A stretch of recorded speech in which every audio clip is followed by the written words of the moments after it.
Alright, so we're gonna check fuses on a fuse box on a vehicle here. A 2009 Pontiac Torrent. I got a test light. And what you want to do is use this to find the ground, to find a ground. And right here, I found this to be the best way. Clamp it up. If I can. Clamp the ground somewhere on the engine or somewhere on the frame if you can. Wherever makes the best ground, there you go. Okay. Is the key on position? So we're gonna put the key in the on position. So we're not having power to the 12 volt accessory plugs. So that's the one that we're gonna be checking for.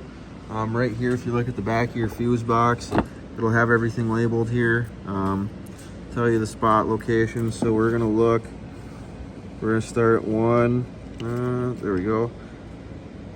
So number 3, you can see auxiliary power. So where's the location of that one? We're gonna go number 3 here. So we'll find 3 in the fuse box here.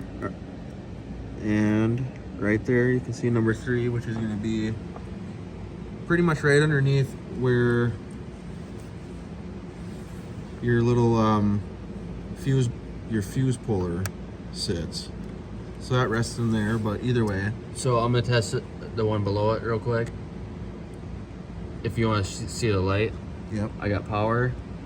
Okay. I got power on this side. I got power on this side. I got power on this side. This fuse, I got power on this side. Nothing. Nothing at all. Power, no power. This one, I got power. You want power on both sides. You either want power on both sides or you want no power on both sides. Not one or the other. But this one, I have power on this side, no power on this side. And that's how you know this one's bad. So if you want to pull that out of there. Yep.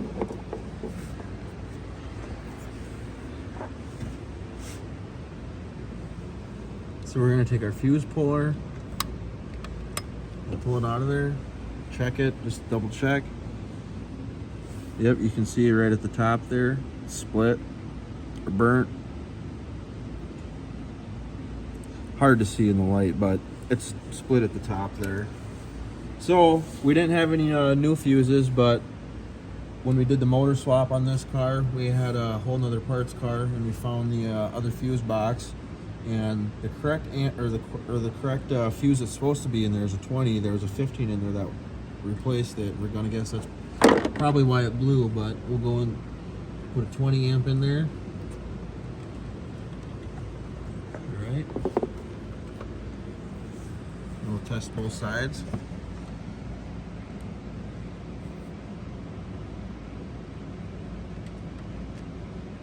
Is the key still on? Yeah, it's on. All right. We don't got power on both sides. That means it's good. Wait, give me a sec. I was gonna say, turn your key off and turn it back on. I think your ground came loose, maybe. No. Oh, there we go.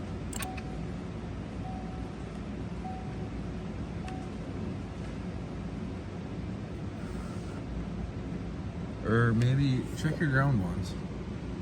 I'll check it. Oh, there we go.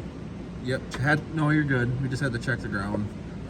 So the ground, you always want to make sure your ground is good. You got power on one side, got power on the other.